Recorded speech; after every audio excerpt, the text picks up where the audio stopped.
pagi kami ada bersama Anda. Assalamualaikum warahmatullahi wabarakatuh, Sobat ACL. Kembali lagi bersama kami Lenarin dan juga kru RCL ya yang kali ini bertugas ke wilayah Kabupaten Sukabumi bagian sedikit ujung. Kenapa sedikit ujung? Karena ini perbatasannya juga dekat ke Cianjur Selatan juga ya, lokasinya. Dan sebelah Naren juga seperti biasa kita berkeliling wilayah Kabupaten Sukabumi untuk menggali potensi wilayah. Salah satunya adalah sektor pertanian. Nah, kalau biasanya kita itu kepada petani sayur, kali ini kita akan berbincang dengan salah satu petani ataupun pengusaha kopi yang berasal dari wilayah Kecamatan Geger Bitung. Assalamualaikum Bapak. Waalaikumsalam. Ada Bapak Bambang di sini ya, selaku pengusaha kopi ataupun petani kopi ya, yang ada di wilayah Kecamatan Geger Bitung. Pak, sebelum kita ngobrol-ngobrol terkait dengan kopi yang memang sekarang sudah menjadi kopi asli Sukabumi ya, kopi Gunung Malang. Kopi Gunung Malang. Dan pasti awal mulanya itu seperti apa sih Pak? Sejak kapan gitu ya sampai menghasilkan salah satu kopi asli Sukabumi, kopi terbaik dari Gunung Malang ini Pak? Kalau menurut ini asal saya ketertarikan di kopi. Tadinya saya main ke kafe. Memain kafe, pas saya pesen kopi dari Sloki itu bayarnya 30.000. Sloki ya? Iya, Sloki 30.000. Asal mulanya gitu. Oh, mahal bener. Kenapa? Nah, satu kali saya main ke kafe, dua kali saya terus minum, sampai ketiga kali. Saya berpikiran, kok ini kopi ditanam di daerah pegunungan. Kenapa saya kan orang gunung? Kenapa saya nggak tertarik menanam kopi? Yang harganya memang waktu itu memang cukup tinggi. Waktu cukup tinggi itu waktu kalau nggak salah di hilir. Kalau di hulu, istilahnya di petani itu kisaran harga dimulai 7.000 kalau nggak salah. Berbeda dengan sekarang. Dengan sekarang itu mencapai 16.000 sampai 15.000 sampai 16.000 waktu sekarang ini. Nah, saya tertarik, Bu. Begitu tertarik saya berpikir, kenapa saya nggak nanam kopi? Akhirnya saya berkonsultasi dengan kepala desa. Kebetulan saya ada kepala desa, pas saya mau mendirikan suatu kelompok tani. Ya, mendirikan suatu kelompok tani. Tapi ini beda dengan dengan sayuran. Saya pinginnya di kopi. Kenapa di kopi, Bapak? Akhirnya anggota kelompok juga nanyain gitu. Kata saya, prospek kedepannya kopi bagus. Ini nggak mengenal nanamnya cuma satu kali, kita bisa panen berkali-kali gitu. Dengan harga yang sekarang cukup tinggi gitu. Nah, saya nanya. Begitu saya nanya, pulang dari kafe. 1 minggu ke depannya saya dibikinlah kelompok tani dengan harapan para anggotanya bisa nanam. Memang itu cukup sulit juga saya sebagai ketua kelompok tani atau ketua kelompok gapoktan juga sulit untuk menerangkan ke para petani itu bahwa kopi itu mempunyai kualitas atau punya nilai ekonomi yang tinggi. Akhirnya dengan saya bekerja sama dengan BPP, penyuluhan pertanian, akhirnya saya mengusulkan bibit pada 2019 kalau nggak salah, 2019 yang akhirnya datanglah kopi. Pada waktu itu petani masih belum menerima masih dalam konteksnya kok nanam kopi lama lah, hampir 1 tahun, 2 tahun, 1 tahun baru kepanen. Dibuktikan lah oleh saya nanam, pas itu harga mulai naik. Akhirnya para petani tertarik. Asal mulanya Bu, datang bibit itu ke pinggir jalan, bibit jatuh ke jalan, nggak ada yang membeli, bahkan ditendang gitu. Oh, karena ini apa sih gitu ya? Apa sih ini kopi nanamnya lama, kapan mau makannya? Itu kemudian dengan terinspirasinya kopi, alhamdulillah saya sebagai kelompok tani bisa mengurus dari hulu sampai hilirnya. Akhirnya timbullah kemasan seperti ini. Oke, berarti awal mulanya karena main ke kafe, Ke kafe. ngopi, mahal banget di satu selok kayak gini. Iya, 100 30.000. Gila tuh. Ini berawal dari keisengan sama Pak ini ke kafe, mencoba mencicipi kopi yang harganya cukup mahal. Jadi karena berawal dari itu, lalu juga menimbulkan suatu inovasi, kreativitas, dan bagaimana sih kita bisa menghasilkan kopi pilihan juga gitu ya, dan menjadi salah satu ikon dari Sukabumi juga. Yang salah satunya adalah kopi Gunung Malang ya. Nah, kalau untuk prosesnya sendiri Pak, ini kan sampai jadi kemasan ya. Itu diawali dari apa sih Pak proses untuk menanam kopi tersebut? Kalau kemarinnya waktu 2019 saya kebetulan sekali mendapat bantuan bibit dari Baritri, kalau nggak salah dari Baritri, dapat bantuan, saya bagiin ke kelompok tani, ke anggota, ditanam. Pada 2022 kalau nggak salah 22 baru si kopi itu bisa menghasilkan. Tapi itu bibit masih kurang. Akhirnya saya berinisiatif, udah aja saya bikin persemaian langsung. Persemaian langsung? Ya langsung, begitu saya bikin persemaian jadi hasilnya saya bagiin lagi. Datang lagi bantuan dari kementerian kalau nggak salah itu bibit. Alhamdulillah saya terus sampai saat ini bantuan masih ada bibit untuk penanaman kopi. Karena semakin kesini para petani semakin tertarik, bahkan semakin menambah perluasan pertanian ini. Lahannya semakin karena sudah tahu hasilnya seperti apa mungkin ya. Hasil dari penanaman kopi ini ternyata cukup menjanjikan gitu. Berarti memang ada proses-prosesnya sendiri ya Pak sampai menghasilkan satu kopi pilihan seperti kemasan ini. Kalau untuk panennya itu berapa bulan sekali kan? Tadi kan penanaman cukup sekali kan, pembibitan. Lalu untuk panennya sendiri itu apakah harus 1 tahun sekali ataupun dalam 1 tahun ada beberapa bulan untuk panen? Kalau di kopi itu dari mulai tanam sampai ke panen itu untuk pertamanya atau kalau istilah di sini yang pertama itu istilahnya kopi munggaran. Kopi panen awal. Itu usia di 1 tahun 2 bulan. 1 tahun 2 bulan untuk itu udah bisa kepetik di jenis Arabica. Untuk kedepannya bisa per 6 bulan. Dalam 1 tahun itu cuma 1 kali sebetulnya. Tapi itu kalau usia kopi udah 6 bulan, udah 6 bulan. Usia kopi udah berapa? 3 sampai 4 tahun, itu panen itu bisa 6 bulan lamanya. Lama panen, masa panennya bisa mencapai 6 bulan. Dalam waktu itu per 10 hari panen. Dalam jangka waktu 6 bulan itu per 10 hari panen gitu. Bisa menghasilkan ya kopi-kopi ceri merahan. Berarti memang dalam 1 tahun itu ada 1 kali gitu 1 kali. Kalau untuk selanjutnya untuk selanjutnya, tapi memang di Arabica itu waktu kita panen itu tumbuh tunas bunga itu udah keluar lagi. Jadi udah langsung ya? Udah langsung waktu kita kan masih panen nih, masih panen yang merahan. Itu si kopi itu udah keluar lagi tuh bunga. Sampai kadang ada yang tuna di kopi yang kecil-kecil itu udah keluar. Padahal kita masih panen. Jadi nggak ada selang waktu sebetulnya. Langsung tapi itu jangka waktu dari mulai pentil atau buah kecil itu sampai panen itu 6 bulan.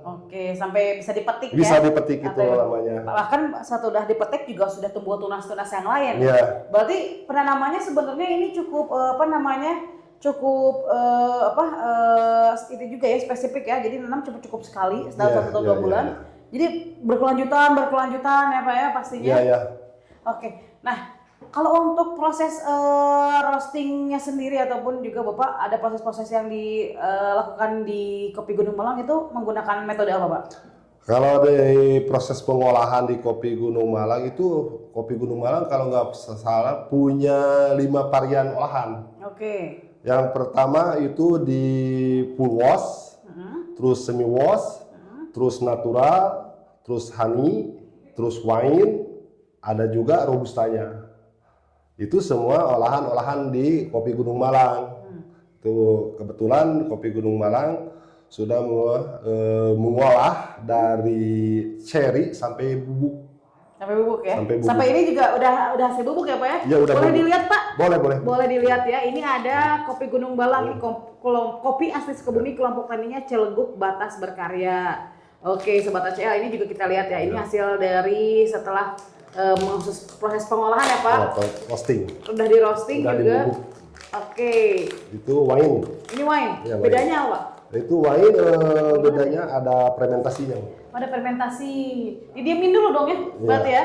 Didiaman dulu waktu pengolahan dari cherry proses fermentasi itu 40 hari. 40 hari. Per- Oh, cukup lama. Berarti 40 secara hari. alami dong. Per 5 hari itu dibuka. Per 5 hari dibuka. Iya, Oke. per 5 hari dibuka. Nah ini wangi juga ya, wangi juga. Ya. Wangi aroma khas kopi gitu. Berarti memang ini udah ini ya Pak, udah apa namanya, udah sangat profesional sekali. Beberapa metode yang dilaksanakan juga karena ini kan beberapa kelompok tani yang memang Bapak kelola juga ya. Karena Bapak ini juga sebagai selaku ketua Gapoktan juga, ketua Poktan juga di Kecamatan Geger Bitung ini. Nah Pak, kalau untuk pemasarannya sendiri, bagaimana Bapak untuk memasarkan produk kopi Gunung Malang ini Pak, beserta kopi yang dihasilkan oleh petani-petani kopi lain? Kalau di kelompok tani Gunung Malang itu menerima dari hulunya, ya, dari hulunya dari petaninya, itu langsung dibawa ke kelompok tani atau ke Gapoktan yang ada tempat pengolahan pengolahan kopinya. Dengan itu kopi Gunung Malang bisa memproses atau mengolah hasilnya. Dengan penjualan itu meliputi ada yang ke Jakarta, Bogor, ada Cianjur juga. Apalagi Sukabumi, itu Sukabumi itu market yang paling utama, sebab cita-cita saya kan sebelum orang lain merasakan, kita dulu yang merasakan Sukabumi. Karena ini asli Sukabumi ya. Karena ini asli Sukabumi, nih saya juga punya kopi asli Sukabumi. Ini orang Sukabumi harus pakai gitu. Ini kopinya jangan dulu pakai yang dari luar, bisa merasakan gimana lah rasanya kopi dari Sukabumi itu. Oke, berarti memang kalau pemasaran ini udah sampai ke luar Sukabumi ya. Akan tetapi juga kita yang sebagai orang Sukabumi juga harus tahu, apalagi para pecinta kopi nih ya, lebih baik membeli kopi ke para petani lokal ataupun juga ke Gapoktan yang ada di wilayah Kabupaten Sukabumi. Karena kita juga ini bisa selain untuk memberikan pemahaman ke wilayah luar Sukabumi ataupun ke para wisatawan, ternyata Kabupaten Sukabumi juga kaya akan potensial. Salah satunya ini kopi asli Sukabumi. Biasanya kan kalau kopi itu asalnya dari daerah-daerah Sumatera, gitu ya, Lampung, gitu ya, Aceh. Tapi Sukabumi juga nggak kalah cita rasanya ternyata. Kalau untuk jenis kopinya ada Arabica atau Robusta Pak? Arabica, kalau di Ciengan kelompok tani itu identiknya Arabica semua. Arabica? Ya. Oke, kan kopi mahal ya. Kalau kopi dengan untuk cita rasa mahal. ya, Robusta juga saya juga menerima dari rekan-rekan kelompok yang punya Robusta, kita sharing lah, sharing kita ambil. Kadang dia butuh Arabica, kita kasih gitu. Tapi kemarin juga itu yang namanya kopi Gayo. Kemarin saya kirim juga ke Gayo. Ke Gayo juga? Kirim juga ke Gayo. Ya? Ke daerah Garut, kirim Bandung, Ciwidey-nya itu saya kirim. Kalau udah melebihi kapasitas saya di sini. Udah nggak ketampung. Ketampung saya keluarin gitu. Keluarin ke daerah yang paling jauh. Yang alhamdulillah kopi Sukabumi ini, khususnya kopi Gunung Malang, kemarin ada orang dari London juga yang bawa gitu. Dari London ya? Ya, dari London, cuma sebatas kunjungan biasa, bukan kita melakukan ekspor yang besar. Belum mau itu. Belum ya. Jadi belum. tapi dengan adanya para seperti tadi kan dari wisatawan dari London juga sengaja memang ingin mencicipi kopi Gunung Malang ini menjadi salah satu daya ketertarikan juga Pak bagi para wisatawan ataupun juga baik lokal ataupun juga tadi kan ada di London internasional juga. Jadi menambah branding kopi di Kabupaten Sukabumi itu ternyata punya ciri khas dan punya sesuatu hal yang memang tidak kalah dari kopi-kopi yang berasal dari luar kota lainnya. Nah Pak, kan selama ini setelah Bapak memimpin beberapa petani lokal, memandu, membina ataupun juga membimbing para petani-petani kopi juga, kendala apa sih yang dihadapi selama proses pembibitan sampai pengemasan terutama di biji kopi ini, Pak? Untuk kendala itu sebetulnya banyak yang dirasakan oleh kelompok tani, karena kelompok tani ini cukup usianya cukup muda juga, belum banyak pengalaman lah.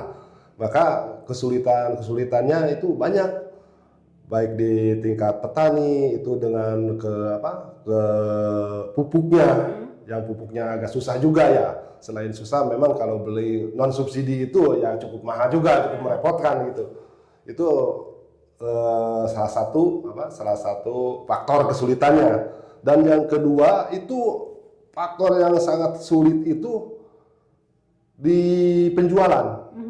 Karena di penjualan ini terus terang aja Bu, kopi Gunung Malang itu bersaing dengan kopi-kopi yang luar. Yang luar, yang dari Brazil, yang dari Vietnam. Jadi memang ini saingannya luar negeri kopinya ya. Apalagi kan kopi Gunung Malang itu, kopi Sukabumi, memang kalau masalah harga itu cukup agak mahal juga gitu ya Bu.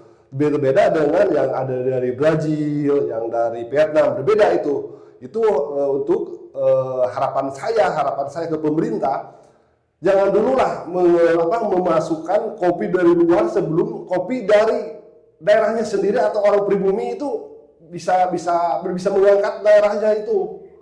Itu harapannya Bu.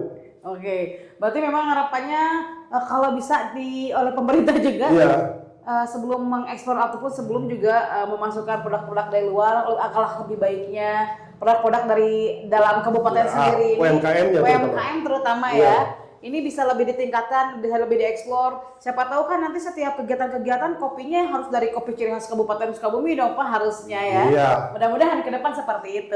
Oke Pak, harapan terakhir Pak, pesan dan harapan Bapak terutama untuk para petani kopi yang ada di wilayah Kabupaten Sukabumi ataupun juga khususnya untuk poktan ataupun gapoktan yang Bapak bina itu seperti apa? Kalau harapan saya untuk para petani yang ada di Kabupaten Sukabumi, kita berjuang terus tingkatkan kualitas kopi Sukabumi supaya bisa bersaing dengan yang luar. Begitu Bu.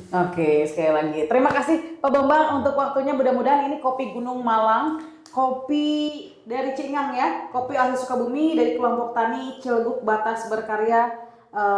Cilguk Batas Berkarya gitu ya, kelompok taninya, dan mudah-mudahan juga ini menjadi salah satu motivasi bagi para kelompok tani lainnya juga, terutama para petani kopi ya, untuk lebih mengeksplor, lebih melakukan inovasi-inovasi untuk menghasilkan kopi asli Kabupaten Sukabumi. Sekali lagi terima kasih Pak Bambang, sehat selalu, dan itu dia Sobat ACA bincang kita dengan Bapak Bambang selaku petani kopi ataupun juga Ketua Gapoktan di wilayah Kecamatan Geger Bitung. Kami Norin undur pamit. Assalamualaikum warahmatullahi wabarakatuh.